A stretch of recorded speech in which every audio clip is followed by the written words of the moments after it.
एक लड़का जॉब की तलाश में अपने गांव से शहर आता है और एक कंपनी में इंटरव्यू देता है। इंटरव्यू में उसका सिलेक्शन हो जाता है। फिर कंपनी का एक अधिकारी उससे कहता है कि तुम्हारी ईमेल आईडी मुझे बता दो ताकि मैं तुम्हें तुम्हारा ऑफर लेटर ईमेल पर भेज सकूं।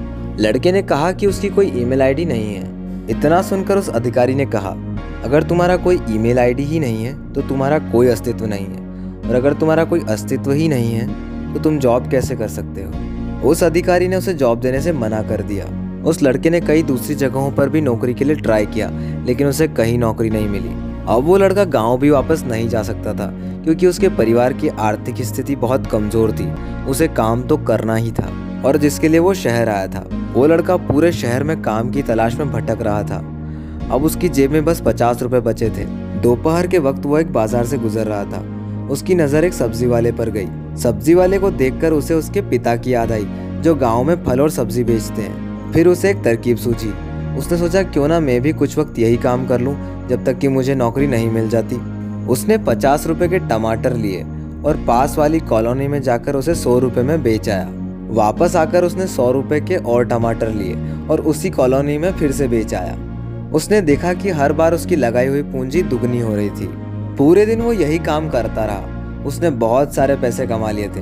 अब अगले दिन वो सब्जियां खरीदने के लिए सीधा सब्जी मंडी चला गया। उसने देखा कि ग्राहकों को अगर सुविधा दी जाए तो वो चीज़ों को ऊंचे दामों में खरीदने से भी नहीं हिचकते। उसका व्यापार करने का तरीका ही अलग था।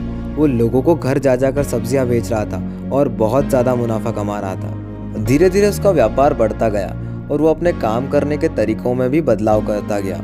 उसने अपने कारोबार के लिए लोगों को नौकरी पर रखना शुरू कर दिया और वो बहुत बड़ा व्यापारी बन गया। 5 साल बाद उसकी कंपनी बहुत बड़ी फूड रिटेलर कंपनी बन गई। अब वो बहुत बड़ा बिजनेसमैन बन चुका था। एक दिन उसने एक इंश्योरेंस ब्रोकर को बुलवाया ताकि वो अपने परिवार का लाइफ इंश्योरेंस करवा सके।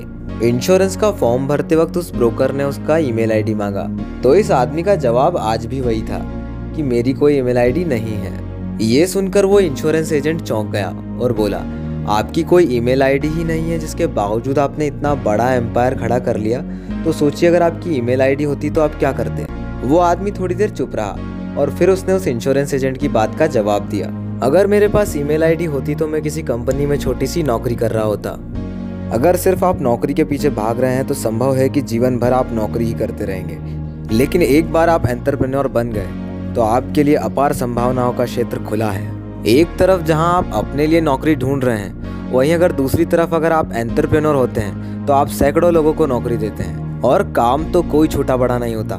अगर हमारे अंदर क्षमता है तो हम किसी भी व्यापार को कितनी भी ऊंचाई तक ले जा सकते हैं। ऐसे ही मोटिवेशनल, इंटरेस्टिंग फैक्ट और नॉलेज बेस्ड वीडियोस की अपडेट के लिए प्लीज़ मेरे चैनल को सब्सक्राइब करें। जय हिंद।